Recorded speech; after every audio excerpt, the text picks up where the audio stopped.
by Herman Melville. Chapter 1. My story begins. He is out there, in the ocean. But he is here, too, in my dreams, always in my dreams. He will never leave me. He is whiter than the first beautiful snow in winter, whiter than the stars in the sky on a warm summer's night. But he brings only death. He is Moby Dick, the white whale. My name is Ishmael, and this is my story. I'm a sailor, and I work on different ships. I love my life on the ocean. It's sometimes dangerous, but never, never boring. I feel sad when I'm not on a ship. One November day, I thought, I want to work on a whaling ship. Why did I want to be a whaler? I can't tell you. The life of a whaler is very dangerous. The men are away from their homes and families for years. Many never come back. Their wives wait at home. They stand and look at the ocean with sad eyes. But I wanted to visit exciting new places, and I wanted to see the whales. The first American whalers sailed from the town of Nantucket, so I went there too. I arrived on a cold, dark night and looked for a room. I was tired, so I went into the first place. The men inside drank and talked loudly. A large man with a red face stood behind the bar. "Do you have a room for tonight?" I asked him. "Our rooms are full," he said. "The men are here for the whaling ships. I'll have to put you in a room with Queequeg." Then he smiled and looked around at the other men. "Who's Queequeg? Where is he?" I asked. "Oh, he's a whaler. He's out now, but he'll be back later," said the man. Then he smiled again, and the other men laughed loudly. I didn't understand, but I was very tired. So I went to the room and got into bed. I fell asleep very quickly. A noise outside the door woke me up. I opened my eyes, but I didn't speak. The door opened, and a man came in. It was dark, so I couldn't see him well. Then he lit a fire in the fireplace. When I saw him in the light of the fire, I sat up. He was a huge man and very, very ugly. He had black lines over his face and body, and almost no hair on his head. He wore a strange skirt and no other clothes. The huge man suddenly jumped onto my bed. "Help!" I shouted. "Help!" The barman ran in. "Stop, Queequeg. This man wants a bed for tonight. He's sleeping here." Then he turned to me. "This is Queequeg, the finest whaler on the ocean. Don't be afraid. He won't hurt you." He laughed and left us. After he left, we were very quiet. "I'm sorry," I said. "I too," Queequeg said. His English was slow and careful. We began to talk, and then we couldn't stop. Queequeg listened to my life story, and I listened to his. He came from Kokovoko, a long way away in the Pacific Ocean. He had a good life because his father was an important man. But Queequeg wanted to see the world, so he left his home and sailed away in his small boat. A whaling ship found him and gave him work. Queequeg was strong and quick, so he was a fine whaler now. He never went home. When the morning came, we were great friends. Queequeg stood up and shouted, "You will find us a whaling ship today. You and I will sail around the world." And do you know something? He was right. Queequeg knew because he could see the future. I learned this later. He was a strange and wonderful new friend.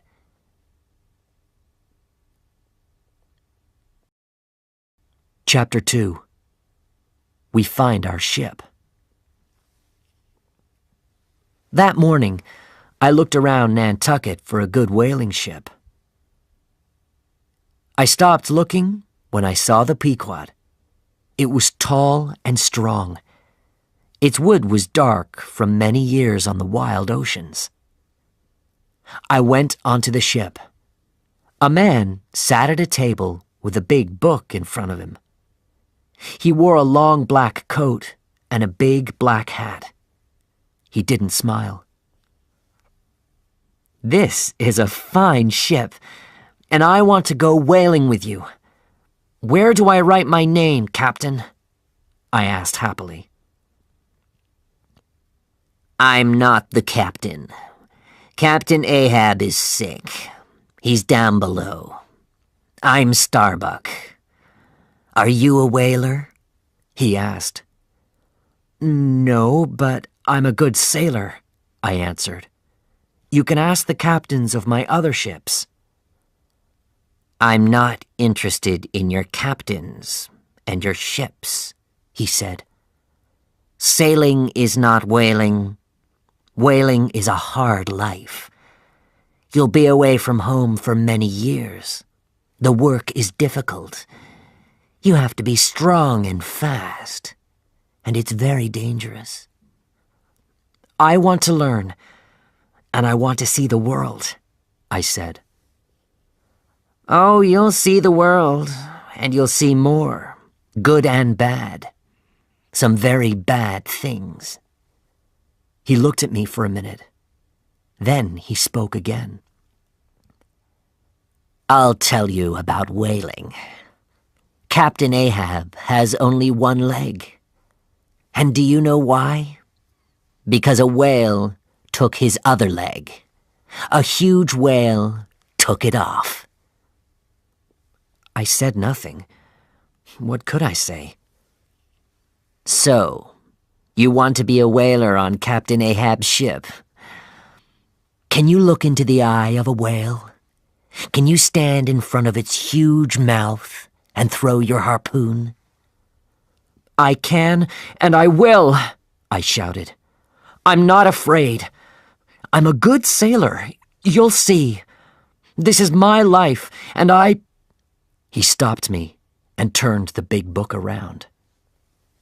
"Write your name here," he said. His eyes were tired.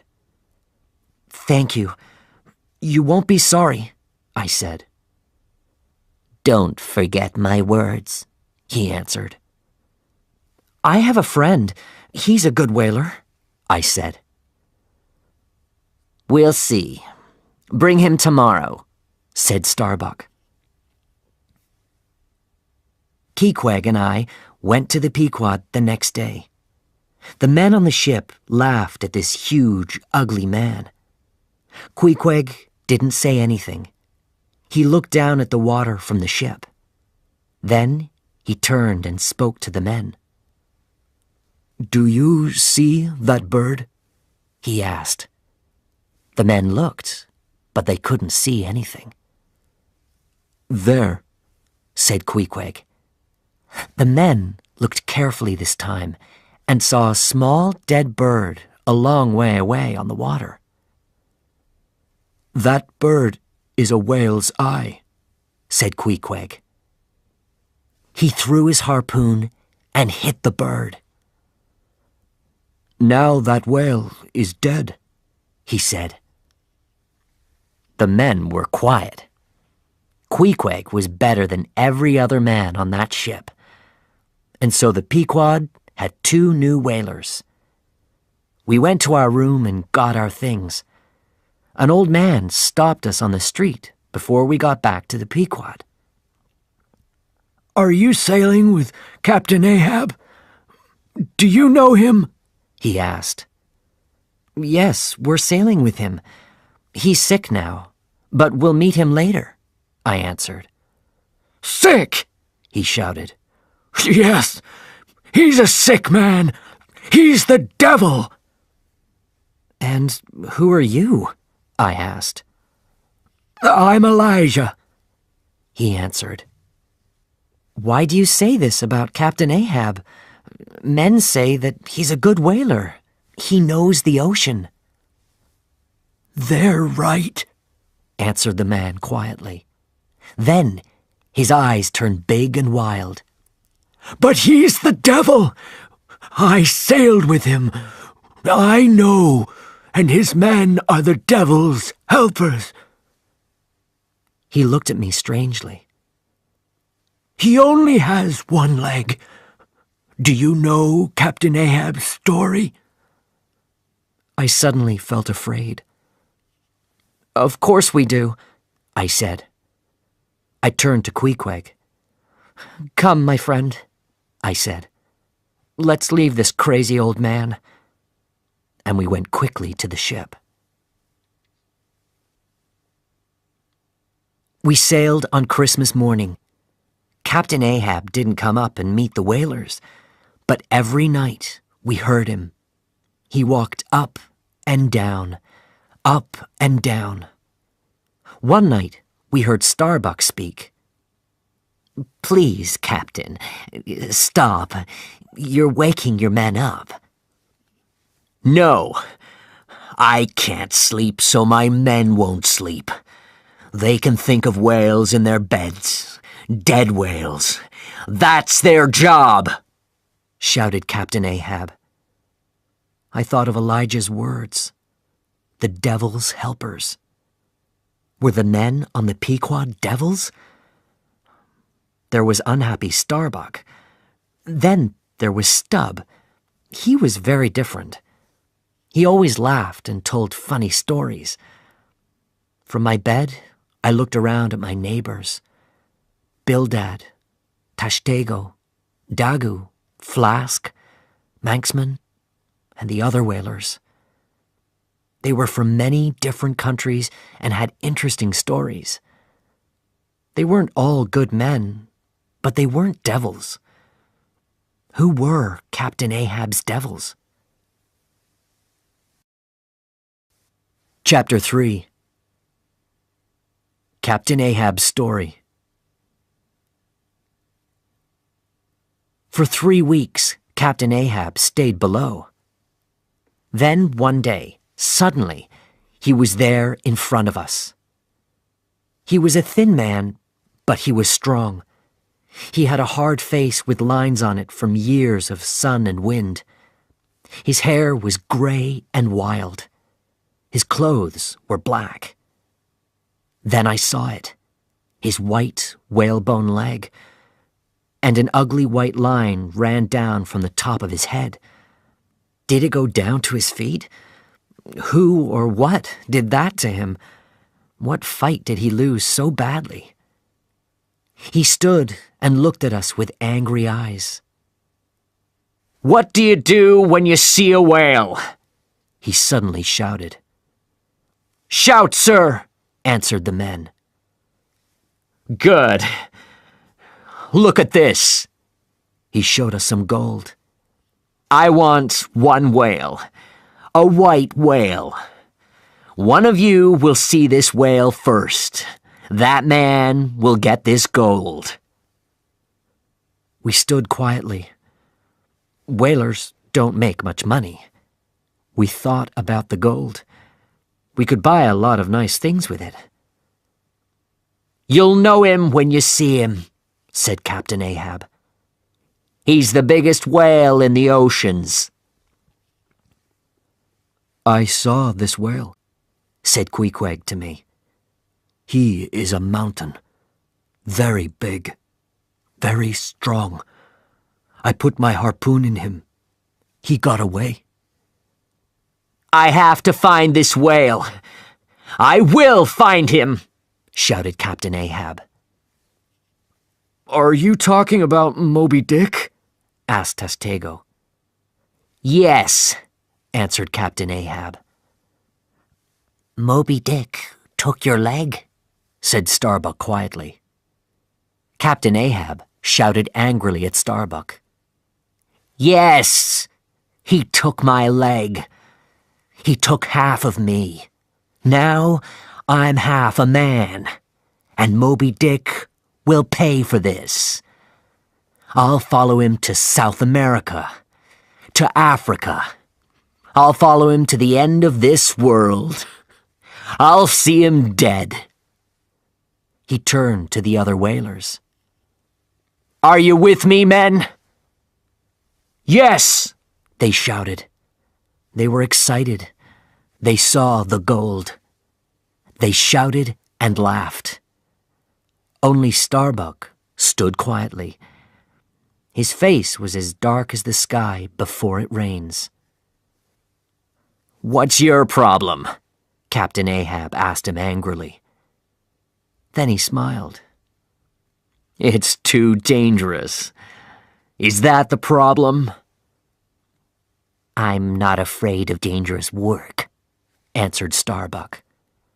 But I work for whale oil. I fight whales for their oil, for money. You hate this whale.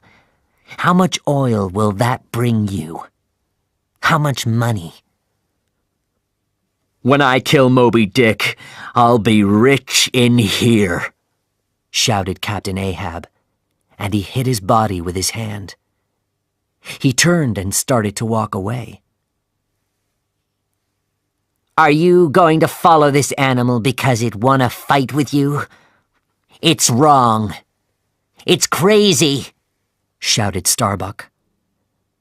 When he heard this, Captain Ahab turned on his whalebone leg. He was very angry now, and he shouted in Starbuck's face. This whale is evil. Do you understand?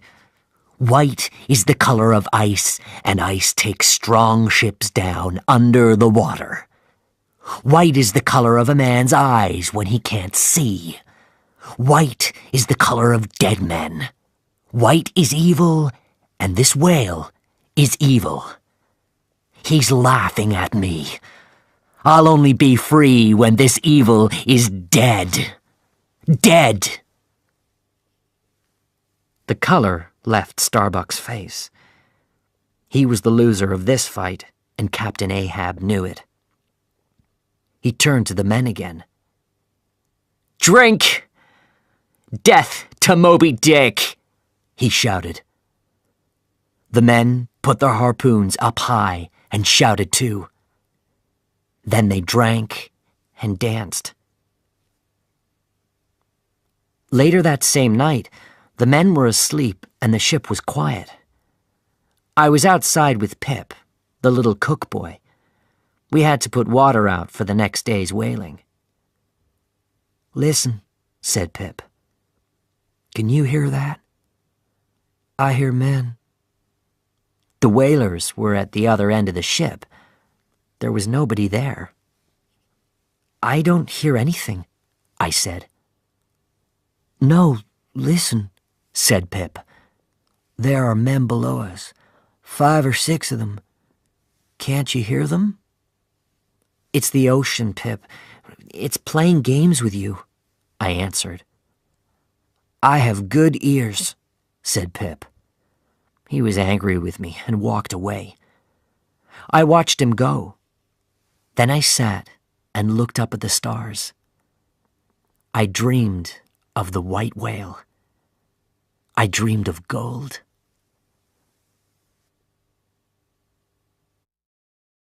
Chapter 4. Our first whale. "Whale!" shouted Tashtego from the top of the ship. "Whale!" Captain Ahab came quickly. "Get the boats!" he shouted. The whale sent a shower of water up into the sky. Suddenly, 5 men came up from below and stood by Captain Ahab. Their faces were dark, and they had long, black hair. They wore strange, wide pants and no shirts or shoes. One of the men was older. He was darker and only had 1 tooth. He wore a strange white hat, so we couldn't see his hair. His black eyes looked only at Captain Ahab. These were Captain Ahab's devils. "Fidala, go!" Captain Ahab shouted to this man. 3 small boats went down into the water. Captain Ahab's men came too, in their boat. His men were strong, and their boat quickly sailed in front of ours. I turned to Pip. "I understand now. These are the men. You heard them speaking before." "I told you," Pip shouted back. "Stop talking and row," shouted Stubb from the back. "Do you think this is a tea party?" Stubb always shouted at us, but we were never afraid of him. He always had a smile on his face. Starbuck was the captain of our small boat.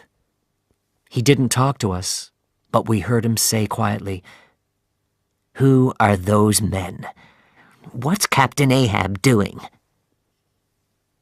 Captain Ahab shouted to his boat from the Pequod, but his men only had ears for Fidala. Their eyes never left Fidala's face, and their boat went faster and faster. This was my first whale. Maybe we'll kill it, I thought.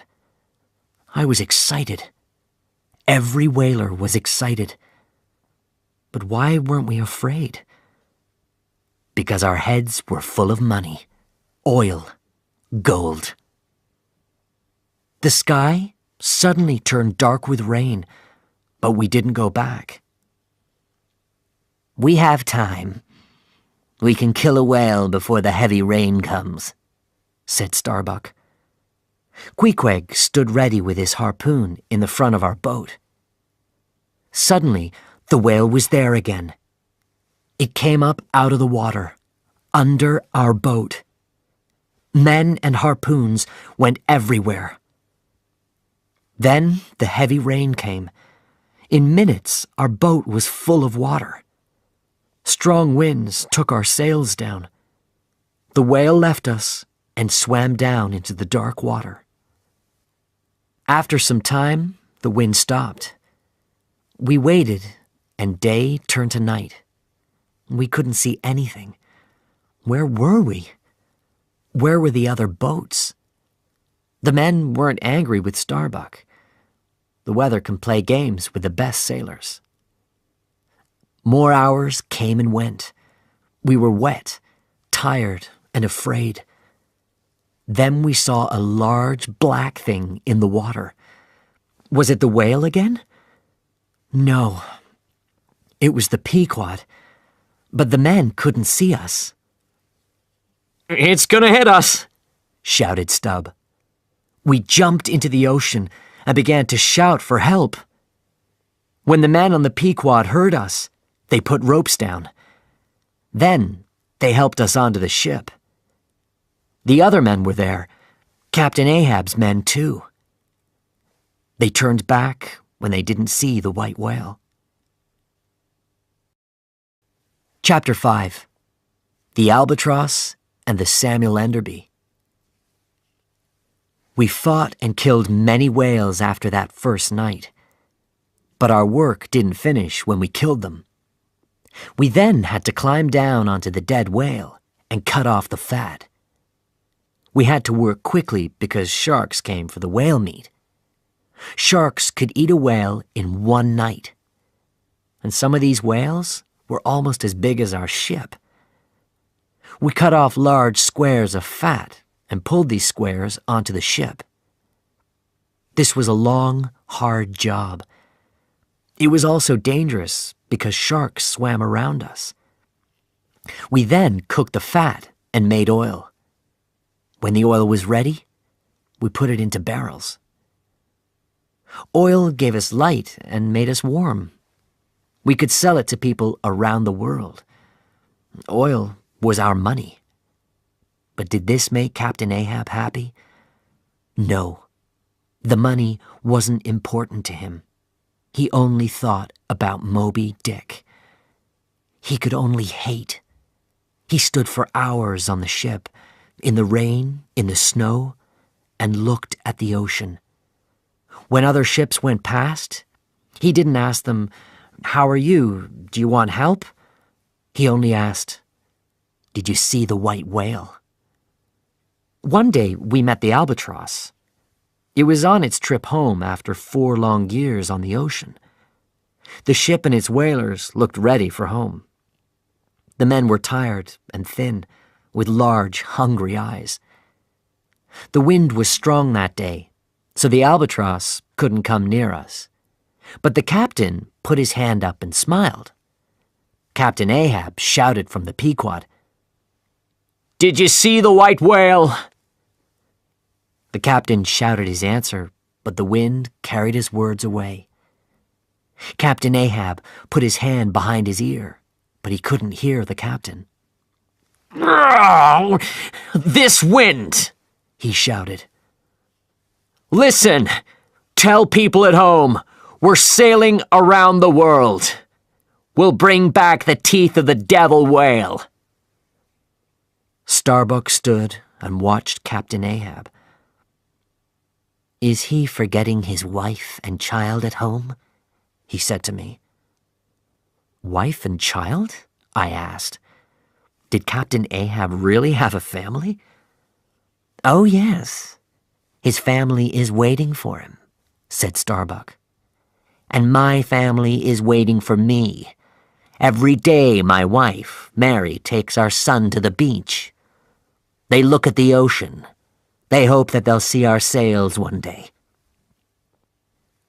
I thought about the other men on our ship. How many of these men had families? What did they leave behind them when they went on the whaling ships? Who waited for them? Nobody's waiting for me, I thought. I want a wife and child. I'd like to go home to them. Day after day, nothing changed. Captain Ahab always asked other ships about the white whale. Some captains knew about Moby Dick. Some laughed at Captain Ahab. "Moby Dick is only a whaler's story, nothing more," they said. Then one day, we met the Samuel Enderby. The ocean was quiet, and the captain, Captain Boomer, came onto our ship. He was a friendly man and smiled at us. He only had one arm. "Did Moby Dick take your arm?" Captain Ahab asked excitedly. "Yes, I lost my arm to the white whale," the captain answered. Captain Ahab's face lit up. He was happy. "Come with me. The white devil will pay for your arm and my leg," he shouted happily. "Oh, no, I can't do that," the captain answered. "One arm is better than no arms or legs. I want my life. I think I'll leave Moby Dick in the ocean." "Leave him?" shouted Captain Ahab. He turned his back to Captain Boomer for a minute. Then he turned around and shouted at him. "Get off my ship! You're afraid. I'm not afraid. I'll find Moby Dick. I'll look him in the eye. I'll kill him." The smile left Captain Boomer's face. "I hope, for you and for your men, that you never find Moby Dick." And without another word, he left our ship. Chapter 6. Moby Dick. Captain Ahab didn't sleep very often now. We saw the light from his room on many nights. He sat at his table, He looked at his maps and planned. Where was Moby Dick? How could we find him? He only talked to Fedallah. We could hear the two men in Captain Ahab's room. Captain Ahab often shouted angrily, but Fedallah always spoke quietly. Fedallah was different from other men. He stayed away from the other whalers. He sat high up in the sails at night and watched for whales. He slept in the day. Why does he watch for whales at night? We asked. Does he have the eyes of a cat? Can he see in the dark? And why did Captain Ahab only listen to this man? Fedallah wasn't God. He can see the future, said some whalers. Could Fedallah really see the future? What did he see? What did he tell Captain Ahab? One night, Starbuck found Captain Ahab asleep at his table, with the light on and his maps around him. Crazy old man, he said quietly. You sleep tonight, but your dreams are full of your white whale. You hate Moby Dick, and you're taking me and our men with you. To what? Our deaths? That same night, we heard Fedallah. The white whale! He shouted. I ran and woke the other men. We looked up and saw Fedallah at the top of the sails. He looked out at the ocean and showed us the whale. There! He shouted. Suddenly, a huge shower of water went up. Then a second shower. We could see something white on the water. It was a white whale. Was it Captain Ahab's white whale? Now we understood. Fedallah watched at night because you could see a white whale at night. Captain Ahab was there. His face was as happy as a child's face on Christmas morning. Put the sails up! Faster! He shouted. The white whale sent 3 more showers of water high up into the sky. The water looked beautiful in the light of the stars. Follow him! Shouted Captain Ahab. We started to go after the whale, but it quickly swam under the water. We lost it. Was that really Moby Dick? I asked Queequeg. Will we see him again? Queequeg cleaned his harpoon and looked at the ocean. He will come again, he said. And he did. He came the next night, and the night after that, always at the same time. He wants me to follow him, said Captain Ahab on the 3rd night. He's showing us the way. I was suddenly very afraid. We had to stay with Captain Ahab to the end. We couldn't leave. I couldn't change my future now. Chapter 7. Pip's Story. You met our cook's boy, Pip, earlier in my story. Pip was a young black American boy. He was only 14. A whaling ship wasn't a nice place for a boy, but Pip liked his work. He sang in the kitchen when he helped the cook, but things changed for him. After many weeks, we lost Moby Dick, and we started to look for other whales again. One of Stubb's men broke his arm, so he couldn't row. Stubb put Pip in our boat on the next whaling trip because there was no other man. Pip didn't want to go. We could see that in his face. But he always wanted to help, so he went quietly. Our first trip was fine, and Pip felt happier at the end of it. On our second trip, Tashtego's harpoon hit a whale behind its eye. The angry whale turned around and hit the boat. Pip jumped up and then out of the boat. When he jumped, the harpoon rope caught him. The whale started to swim away fast. It pulled Pip behind it. We could see Pip's head go in and out of the water. "Stupid boy!" shouted Tashtego. He stood up with his knife. He could cut the rope and free the boy. He looked at Stub. Stub liked the boy, but he didn't want to lose the whale. "Cut the rope!" shouted Starbuck angrily. Tashtego cut the rope and the whale swam away. They pulled Pip back into the boat. The men were very angry with him. "Never jump out of the boat again," said Stub. "We'll have to leave you. Who will bring us more money, you or a whale?" On the third trip, Pip jumped again when a whale hit the boat. He was a young boy, a cook, not a whaler. He was afraid. This time, Stub left him in the ocean. "Please, come back," Pip shouted. "Please don't leave me. The sharks will eat me." But the boat went after the whale. Pip was in the ocean for a long time. The water was as cold as ice, and Pip was afraid. The ocean was very dangerous. Stub sent the Pequod for him after we got our whale. When Pip climbed the rope, Captain Ahab put out his hand to him. Pip was a little crazy now.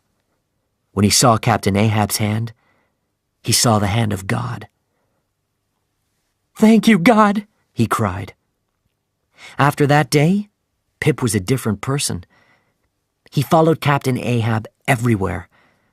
He was always with him. And Captain Ahab was a different man when he was with Pip. He never shouted at him. He smiled and was kind to him. After many days of this, Starbuck got angry and shouted at Pip. "Captain Ahab is not God. Stop following him, you crazy boy." "Why are you angry? The boy doesn't understand," I said to Starbuck. "I'm not angry. I'm afraid. I know the boy is crazy. But Captain Ahab, does he think he's God? Is he—" He stopped before he said the word crazy. "This is not good. It's wrong," said Starbuck. Then he walked away. Chapter 8. Queequeg's Coffin. Some days later, we heard shouts from below. Captain Ahab!" It was Starbuck. He ran to Captain Ahab, very fast. Starbuck was a young man. When you saw his black clothes and sad face, you could forget that. "What is it?" Captain Ahab asked him. "The barrels, Captain. There's a problem with some of the barrels. We're losing oil. We have to stop the ship. The men have to change the bad barrels." "I'm not going to lose a day's sailing because of some barrels. No, we're not going to stop," answered Captain Ahab. "But, Captain, we're losing a lot of oil," Starbuck shouted. The men stopped working and watched. "You have to stop. We'll lose everything." "No, we're very near Moby Dick. I can feel it. We have to find him," answered Captain Ahab. Starbuck was afraid. We could see this in his face. But he was very angry, too. He didn't leave. "But the men, our wives and children, we're here because we want food for our families. The money from the oil is important to us. We have to live. We want to live. Where are you taking us? What are you doing to us?" Captain Ahab took out his gun. "Oil is not my God. We will not stop," he shouted. "Do you understand?" Not one man spoke. Nobody moved. We stood and watched. Starbuck slowly turned from the gun and started to walk away. "I can't win this fight," he said. "You have the gun." Then he turned around and looked at Captain Ahab. He spoke quietly. "But be careful, Captain Ahab. Not of me. I'm not the problem. You are." He turned and walked away. Captain Ahab didn't speak. He watched Starbuck go. Then he put his gun down and went to his room. Later that day, Captain Ahab shouted for the men to come to him. "Starbuck says we have a problem with some of the barrels," he said. "We're going to stop and change them. Take down the sails." Starbuck's face was happy. He didn't speak, but his eyes said thank you. We worked day and night on the barrels. It was very hot below, and oil was everywhere. The barrels were very heavy, and only the strongest men could move them. Queequeg had to do a lot of this hard, heavy work. After 3 days, we finished. The men were tired, and some were sick from the work. Queequeg slept outside that night. He wanted to get away from the hot rooms below. But it was very cold outside. The next morning, Queequeg was very sick. His body was as cold as ice 1 minute, and then as hot as fire. He couldn't see. He couldn't speak. I stayed with him. "I'm here," I said. "My dear friend, I won't leave you. You'll get better." After 2 days, Queequeg called the other men to his bed.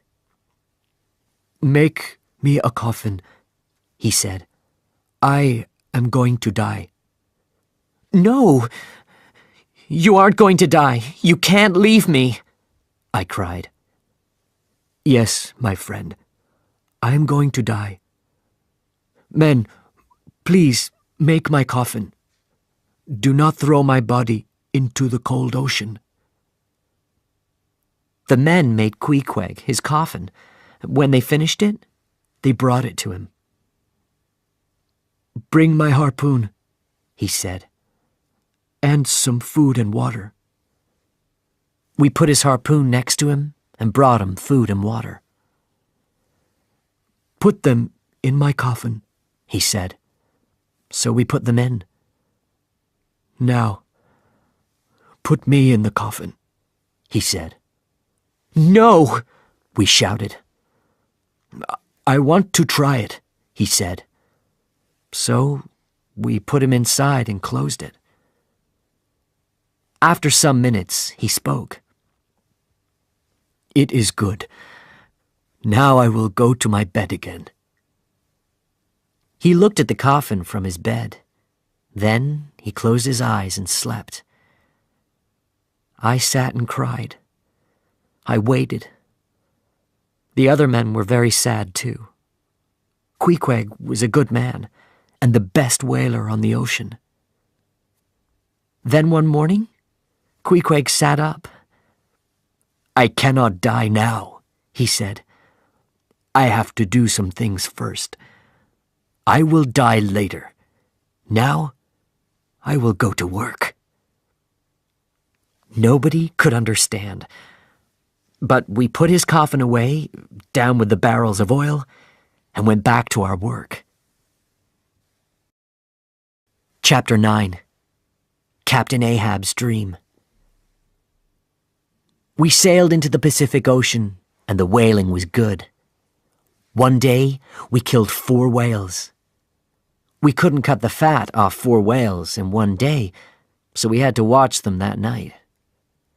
We put the small boats into the water near the dead whales. I was in Captain Ahab's boat. We put harpoons into the whales' bodies. Then we put lights on the end of the harpoons so we could see sharks in the water. Shark! Shark! Men shouted from the different boats. Sometimes only 3 or 4 came. Sometimes a lot of sharks came at the same time. They were fast and quiet. Suddenly, they were there, by our boats. Their ugly mouths opened, and they showed their teeth. We fought them, and they went away. But they always came back again. Sometimes they stayed away for hours. In those quiet times, Captain Ahab and his men slept. But Fadala didn't sleep. He watched for sharks. Suddenly, Captain Ahab woke up and sat up in the boat. His eyes were big and wild. He was afraid. I had the dream again, he said to Fadala. I died. I felt it. And I saw my coffin. You will not have a coffin, said Fadala. I told you this. You know this. So, am I going to die on the ocean? Captain Ahab asked. Will I die on this trip? Will I die before I kill the white whale? Fadala's black eyes looked at Captain Ahab. He spoke quietly to him. Only a rope can kill you. A rope? But how? What do you mean? Ah, then I'll die when I go home. They'll put a rope around me and kill me there. Am I right? Fadala spoke again. A rope will kill you. But I will go first. I will show you the way. You will follow me to the next world. But when? When will this happen, Fadala? And where? Asked Captain Ahab. I cannot say. I will die first, and you will follow me. I listened carefully to the 2 men. Now I understood. Fadala was important to Captain Ahab because he could see the future. The whalers were right. This strange man knew about Captain Ahab's death, and Captain Ahab could only die after Fadala died.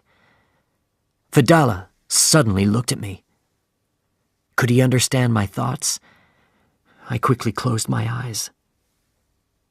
The next day, on the Pequod, Captain Ahab threw his maps into the ocean. You don't help me, he shouted. Can you find the white whale? Do I see him in front of me now? I'll find him without you. Some of the men saw this. Their mouths were open and their eyes were large. I looked at Starbuck. His face was white. How can a ship sail without maps? He said. Only a crazy man throws his maps away. The men were afraid, and that night in their beds, they talked about Captain Ahab. What's he doing? This is very dangerous. Bad things will happen now. Then it came. The wind. 1 minute, the ocean was quiet. Suddenly, the ship was on top of a mountain of water, then down again. Up and down. Up and down. We couldn't stand. This wind took our sails down. Some of the sails hit our little whaling boats. We couldn't think. We couldn't move. Our ship danced on the wild ocean. Captain Ahab shouted at the sky. Are you trying to kill me? You can't. I'll fight you. And Starbuck shouted at Captain Ahab. God wants us to turn back. Look around you. Look at the boats. Look at our ship. Captain Ahab ran and got his harpoon. No man will turn this ship around. I'll put this harpoon through that man. We'll follow Moby Dick. He lives here, in this ocean. He took my leg from me here. Now I'll find him and I'll finish our fight. He took my life and now I'll take his." After many hours, the wind stopped. Starbuck went to Captain Ahab's room. He looked very angry. I wanted Starbuck to be our captain. I followed him and watched. He opened Captain Ahab's door quietly. The captain was asleep at his table. There were no maps there now, but there was a gun on the table. Starbuck slowly and carefully took the gun. He stood with it in his hand and looked at Captain Ahab. "What can I do?" he asked quietly. "I can kill him. Then we can go home to our families." He stood for a minute before he spoke again. "Or I can leave him. Then he'll kill everyone on this ship. We'll die a long, long way from home." I wanted Starbuck to kill Captain Ahab. After some time, Starbuck's hand fell. He couldn't do it. He put the gun on the table and quietly left Captain Ahab's room. The next morning, we heard strange noises. What were they? Were they the sounds of animals or fish? Was it the wind? Were they the calls of dead sailors? It was Pimp. He jumped up and down. "It's me!" he cried. "I'm in the ocean. You forgot me. Help me!" Captain Ahab went to the boy. "Don't be afraid," he said. "You're with me. Nothing will hurt you." "Look at that," said Stubb. "Two crazy people on a crazy ship. What will happen next?" Chapter 10. The Rachel. Later that day, our ship met the Rachel. The Rachel looked as bad as the Pequod after the strong winds. But Captain Ahab didn't talk to the Rachel's captain about the weather. He asked the same question. "Did you see the white whale?" When Captain Gardner answered, Captain Ahab jumped. "Yes," our visitor said. "I saw him yesterday." Captain Gardner came onto the Pequod with some of his men. Captain Ahab was full of questions. "You saw Moby Dick yesterday? Where? Did you kill him? Where is he now?" Captain Gardner's face went white, and he began his story. "I had 3 boats on the water. Suddenly the white whale came out of the ocean. I sent one of the boats after it. The men harpooned the whale. It swam away and pulled the boat after it. It was too fast. We couldn't follow the boat and we lost it. We looked last night and this morning, but we couldn't find it." "Something on that boat is important to him," Queequeg said quietly to me. "Maybe it's his best boat," said Dagu. "Or his best harpooner," said Stubb. Captain Gardner's face was very sad. He asked Captain Ahab, "Will you help us look for the boat, Captain?" When Captain Ahab didn't answer, Captain Gardner spoke again. "I'll pay you for your time." There was no answer. "My son was on that boat," Captain Gardner said. "He's my only son.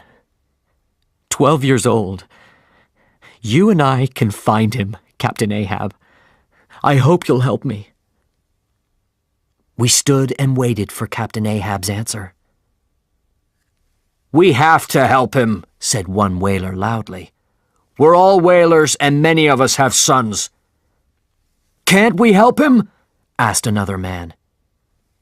"No, I can't do it," answered Captain Ahab. "We don't have time." He turned and spoke to Starbuck. Get these men off my ship now.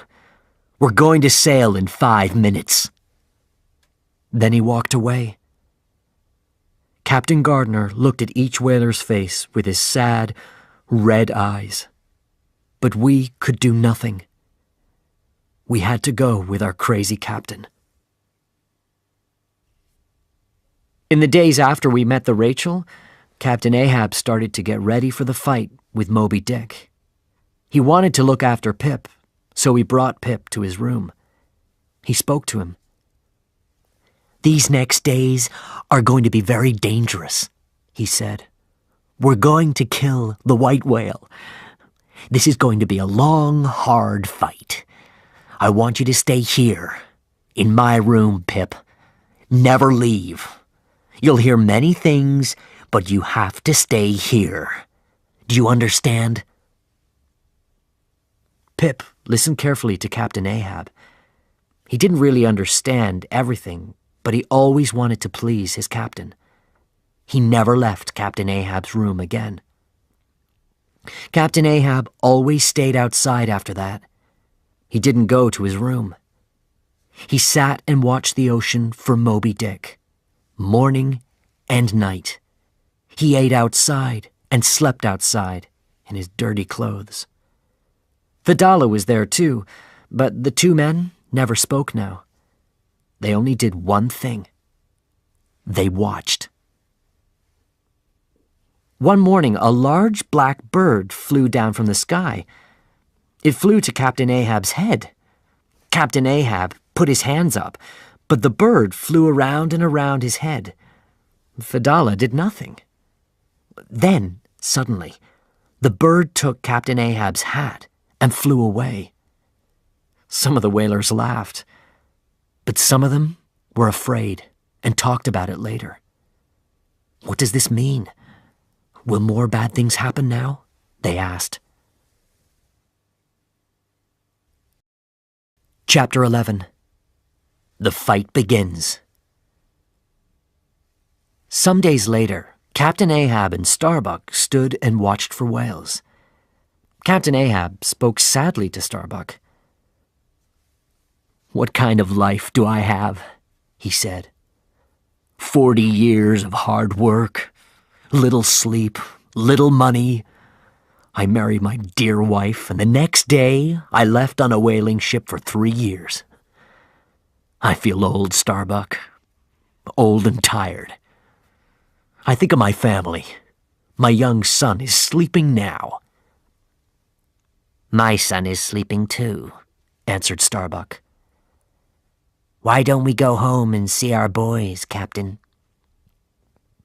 Then, suddenly, Captain Ahab's face changed.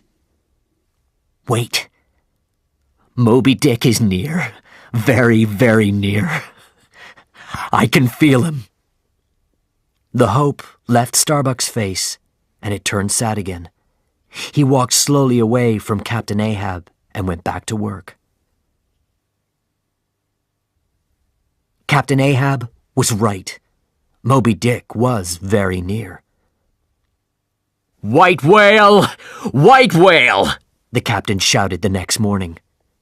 And there he was, the largest and most dangerous animal in the ocean. But at this minute, he was beautiful. When he came up out of the water, his great white body shone in the morning sun.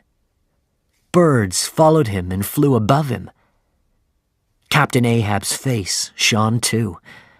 He was a child again, happy and excited. "Get the boats, men! Move!" he shouted. We didn't have many boats after the strong winds. Captain Ahab and his men climbed into the first boat. Captain Ahab spoke to Starbuck before he left. "Stay here," he said. "Then you can see your wife and child again." Now we were in the boats.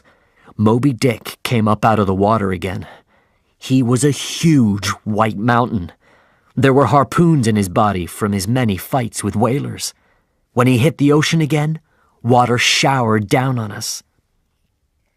Then he swam down into the dark water and the ocean was quiet. Where was he? We sat for hours in our boats and waited. Suddenly, Tashtego shouted, "The birds! Look!" The birds were above us, so Moby Dick was near.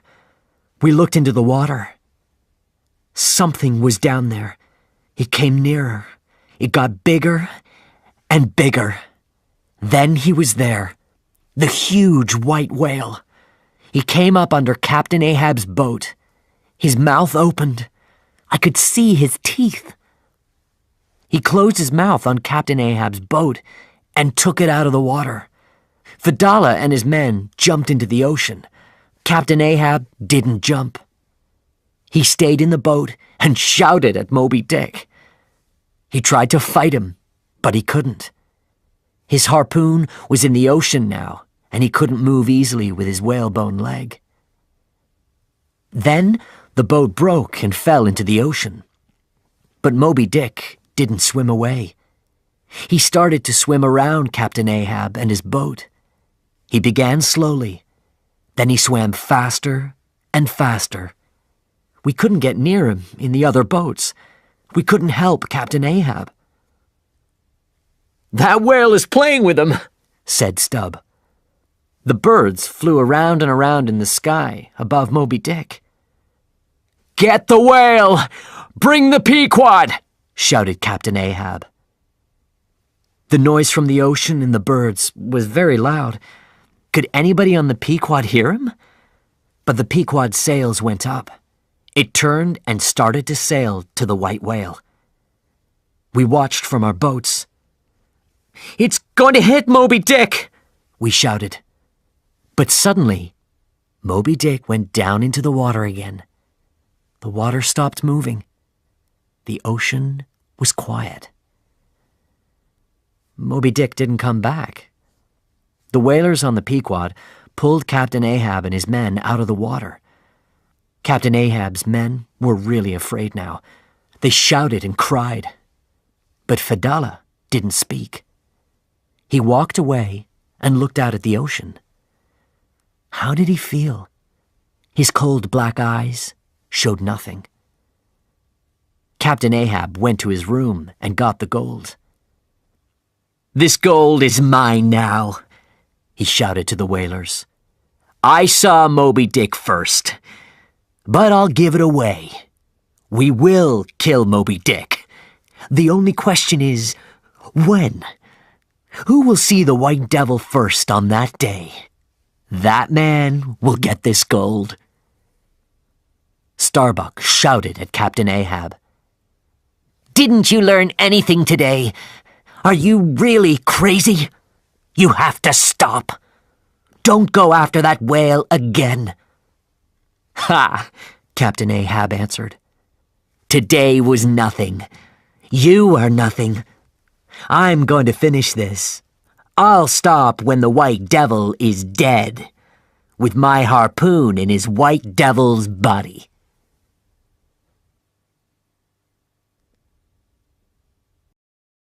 Chapter 12. The Second Day. "White whale! White whale!" Moby Dick came again. He was hundreds of meters away, but we could see the shower of water from his back, high in the sky. He came out of the ocean. Then his huge body fell again and hit the water.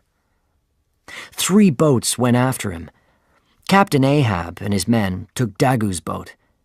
In an hour, the boats were all in different places around Moby Dick. Our harpoons rained down on him. Some fell into the ocean. Some hit him and stayed in his body. The harpoon ropes pulled our boats nearer to him. Suddenly, Moby Dick started swimming round and round. He opened and closed his huge mouth. He pulled hard on the ropes, and the 3 boats moved nearer. Flask's boat hit ours. Wood and harpoons went everywhere. We swam quickly and tried to get away from the whale. Moby Dick went down under the water. Where was he? How many meters could he swim with our harpoons and ropes in him? We waited. He came up again, under Captain Ahab's boat. The boat broke, and the men fell into the ocean. You could hear them shout and cry. Then Moby Dick stopped moving. He stayed there and watched us. It was the strangest thing. He looked at us with his small black eye. We waited. Then he swam away quietly. Our harpoon ropes followed him in the water. We waited for the Pequod. We had to be very careful. We didn't shout because we didn't want sharks to see us. When they pulled me out of the water, I was happy and excited. I didn't die. But the other men? Queequeg. Where was Queequeg? Then I saw him. And Stubb? Yes, he was there too. And Tashtego, Flask, and Dagu. But where was Captain Ahab? After some time, we heard a shout. It was Captain Ahab. His arm was around Starbuck because he couldn't walk. He had no whalebone leg now. He was tired and wet, and looked very old. "Give me a harpoon," he shouted angrily. "That will be my second leg for now." He walked with the harpoon to the men and sat down on a barrel. Then he spoke to us. "Watch carefully," he said. "Moby Dick will come to us on the third day. He'll die on the third day. Who will see him first? Who will get the gold?" We didn't shout and dance this time. We were tired. We were afraid. We stood quietly. Captain Ahab looked around at us, and his face suddenly changed. "Where's Fadala?" he asked. We looked around. He wasn't there. Nobody spoke. Captain Ahab's face went white. His eyes were large and black. He opened his mouth, but nothing came out. Then he spoke again, but the sound was different. It was high and strange. "Find Fadala! Do you hear me? Find him!" We looked everywhere, but we couldn't find Fadala. "Maybe he went down with the ropes," said Stubb. Stubb wasn't sad. The whalers weren't sad. Captain Ahab's men weren't sad. Only one man on that ship wanted to see Fadala again. The captain. He could lose his maps and his whalebone leg, but not Fadala. He shouted at the ocean. "You'll die for this. My harpoon will end your evil life." I remembered Fadala's words to Captain Ahab. "I will go first. I will show you the way. You will follow me from this world."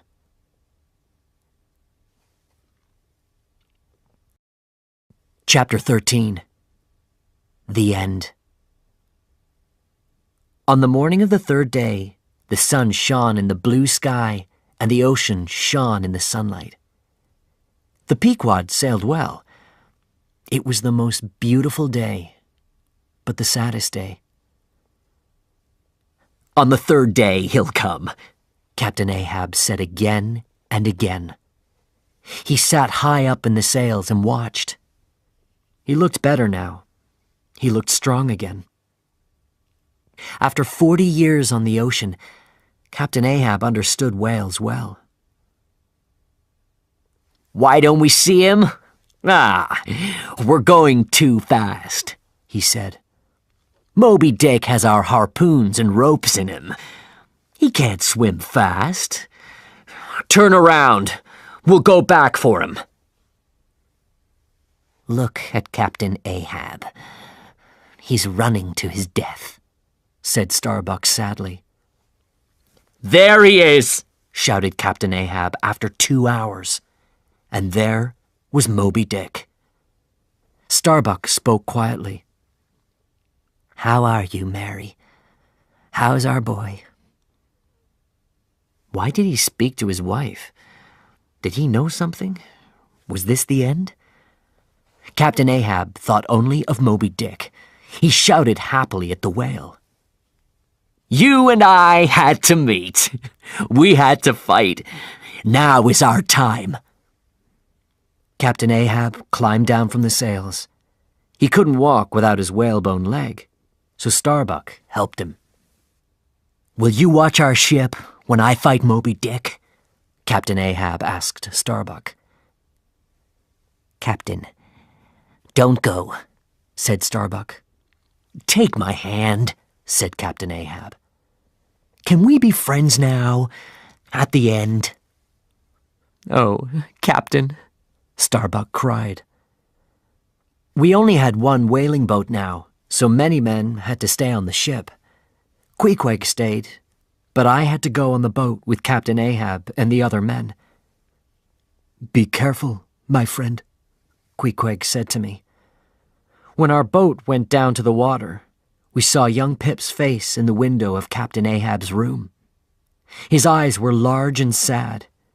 He shouted to Captain Ahab, "Please don't go! Please don't leave me!" We sat in our boat all day. The men didn't speak. Captain Ahab didn't speak. We watched and waited. Then the water began to move. It's time, said Captain Ahab. Get ready for the greatest fight of your lives. Moby Dick came to the top of the water. Then he slowly swam to our boat. He swam near us for some minutes, and then suddenly he turned his body around and hit the boat hard. It broke and water started to come in. We got down on the floor of the boat and tried to stop the water. Then Captain Ahab suddenly cried, "Roar!" In front of us was Fadala. We could see our ropes around Moby Dick's body, and Fadala's dead body was in the ropes. One of Fadala's arms was free. It went up and down when the whale swam past us. His eyes were open, and water came out of his mouth. We stood up. We wanted to run away, but we were in the boat. Sit down, Captain Ahab shouted at us. Don't leave this boat, or I'll throw a harpoon at you. Row. Captain Ahab tried to stand up in the boat, but he couldn't with only one leg. Give me a harpoon, he said angrily. Moby Dick slowed down again and waited. Did this animal think? Did it plan? Captain Ahab spoke again. Row near him. Don't speak. Don't make a sound. When we went near, the whale sent up showers of water. The water rained down on us. We couldn't see, but we were very near. I put out my hand and felt his cold body. Captain Ahab threw his harpoon. The whale moved when it hit his body. It hurt him. He was angry. He turned and hit the boat again. I fell into the water. Our sails were up, and the wind carried the boat away. I shouted, but the boat couldn't stop. They had to leave me there in the water. The boat sailed fast. The water came in, and the men tried to stop it. Captain Ahab's eyes were on the ocean. He didn't see Moby Dick come again. Flask suddenly shouted, "The ship! Moby Dick's going to hit the Pequod!" "Row! Help the ship!" shouted Captain Ahab. The men rowed as quickly as they could. I saw Queequeg on the Pequod. He was at the top of the sails. I saw the other men, too. When they saw Moby Dick, they ran away. Some of them jumped from the ship, but Queequeg didn't move. He stayed there and watched the whale. Moby Dick hit the Pequod. The noise was very loud. Then everything went quiet. Water ran through the ship. I could hear Starbuck. He shouted at Captain Ahab. You did this to us, Captain Ahab. God help us. Then I saw Dagu and Stubb. Stubb took off his coat and shoes so he could swim. Moby Dick didn't swim away. He waited. Then he swam between the Pequod and the whaling boat. The men in the boat looked at Captain Ahab. He looked old and tired, but his head was high. He spoke to the men. "The Pequod's going down," he said. "It's the best ship in this ocean, and I'm not with my ship. That's very sad. A good captain has to be with his ship at the end." Then Captain Ahab's face was suddenly angry. He slowly brought his harpoon up. When he talked to the white whale, his face was the face of the devil. "You can kill me, but you cannot win." He threw the harpoon hard and fast. It hit Moby Dick below his small black eye. The whale turned and swam fast. He pulled the small boat behind him at the end of the harpoon rope. The men fell down in the boat. Captain Ahab took out his knife and tried to cut the rope. But before he could cut it, the rope went around his body. It pulled him up and out of the boat. 1 minute he was there. The next minute he wasn't. There was no shout, no cry, not one word. Suddenly the rope broke. Moby Dick was free, and the boat stopped moving. The men sat for a minute with open mouths. Then some of them jumped into the ocean. They swam around the boat and tried to find Captain Ahab, but they couldn't see him, and after some time they climbed back into the boat. Then I heard a shout, "The ship!" I looked around and saw the Pequod. There was only one sail above the water now. Queequeg was at the top of the sail, and his harpoon was in his hand. He put his hand up high. The Pequod went down. I saw my friend Queequeg one last time before the ship went under the water. When a ship goes down, it takes the water with it. The water pulled the whaling boat with all the men under the water, and it pulled me nearer. "Queequeg, am I going to meet you? Am I going to die with you?" I asked. But then the ocean was quiet. Suddenly something came up under me and hit me. Was it Moby Dick again? Was it a shark? No. It was Queequeg's coffin. My dear friend helped me one last time. The coffin came to the top of the water, and I climbed onto it. I stayed on Queequeg's coffin for 2 days and 2 nights. I was in the middle of the ocean, with only the sky above me and water around me. My mouth was very dry, and my face and arms were red from the sun. The nights were as cold as winter. Why didn't the sharks eat me? Why didn't the strong winds come and throw me into the ocean? Why didn't Moby Dick kill me? Then I saw it. One small sail at the end of the world.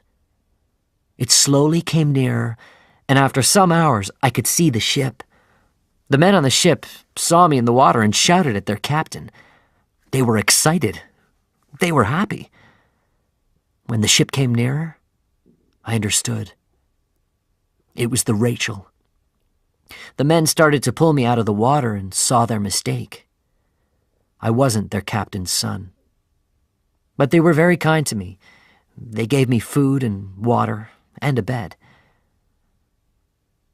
I often think about my time on the Pequod. We fought with Moby Dick, and Captain Ahab's men died. They died because one man hated a whale. At the same time, the men on the Rachel looked for a boy.